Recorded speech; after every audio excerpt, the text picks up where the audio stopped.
President Trump is using tariffs to pressure other countries to help stop the flow of migrants and fentanyl into the U.S. The president has imposed a 10% tariff on Chinese goods, and he's still threatening 25% on goods from Canada and Mexico, although that's on hold for a month. And here to talk about what these tariffs mean for you and me is Dr. Brian Kelly, an economics professor at Seattle University, with such a great name. Thank you. I appreciate that. Yours is as well. Thank you, Doctor. Okay, so we want to talk about how much will Americans feel with these tariffs? They're going to feel an immediate impact on prices. That's because the importer has to pay the tariff as soon as the merchandise lands on these shores. So they pay the tariff, the price goes up by the amount of the tariff. So Americans will feel the impact right away.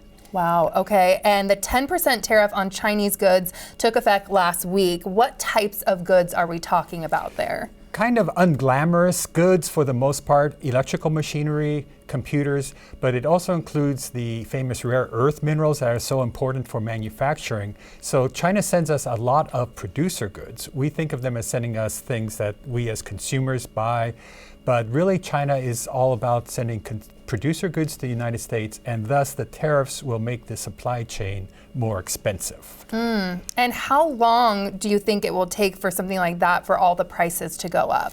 It's going to happen very, very quickly because suppliers will start building this into their contracts, and they should build it into their contracts that they are paying more.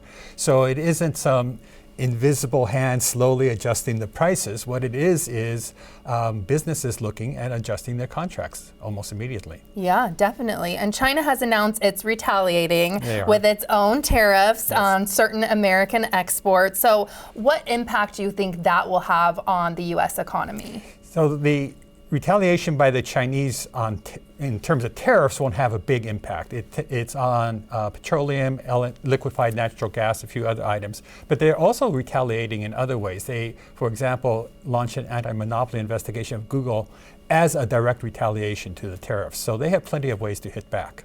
Ooh, and they are, yeah. And President Trump has put his tariffs on Canada and Mexico, like we said earlier, on hold for now. But when they do happen, what are we going to feel with those? Those we will feel a lot harder. Canada and Mexico, between them, supply more than twice as much goods as China does. And they're more goods that consumers buy. Avocados is always cited, winter vegetables.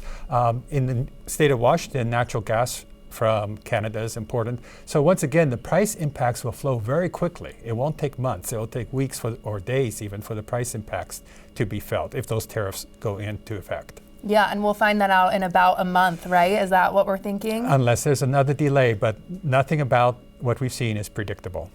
That is true. What are some of the longer term impacts that you want to talk about with tariffs that you feel like the public should know about?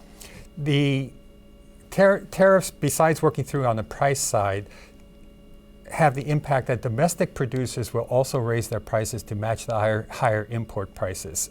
My research in the steel industry, other academics' research shows this time and again. The biggest legend is that foreigners pay the tariff. That's not true. Americans pay the tariff. It works through the supply chain. In the long term, a few things will happen. First, poor people will be hit hardest. The Peterson Institute, an economic research group in Washington, has shown that poor people will face about a 6% loss in their income. Rich people, maybe 1 or 2%. Tariffs, because they're this kind of transaction tax on stuff we consume, hit poor people a lot harder. And then the second thing is unpredictability. People are going to be reluctant to invest because they don't know what's coming. Yeah, and so do you think it will impact the job market then? There will be a bit of an uptick in the competing industries, but again, when the steel tariffs worldwide went on in 2018, steel employment hardly moved. What happened was steel prices went up a lot, so demand was not nearly as high as it would have been. And I think that's what we'll see.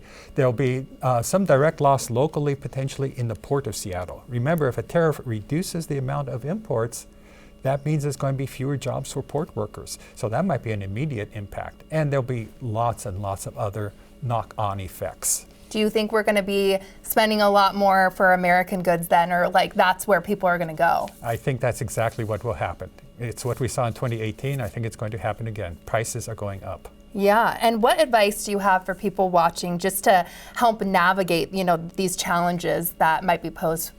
Well, for business people, they probably don't need my advice, but of course I would suggest clarity in their contracts. Know who's going to be bearing the increased costs or the supply disruptions that come with tariffs. For consumers, run, duck, and cover. Because it's what you're going to be facing is changing prices.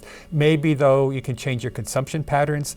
Bananas might not be hit very hard with tariffs. Avocados might be, so switching consumption patterns to reflect that. Wow. Thank you so much for being here, Dr. Kelly. We really appreciate it. My pleasure. Thank you for having me.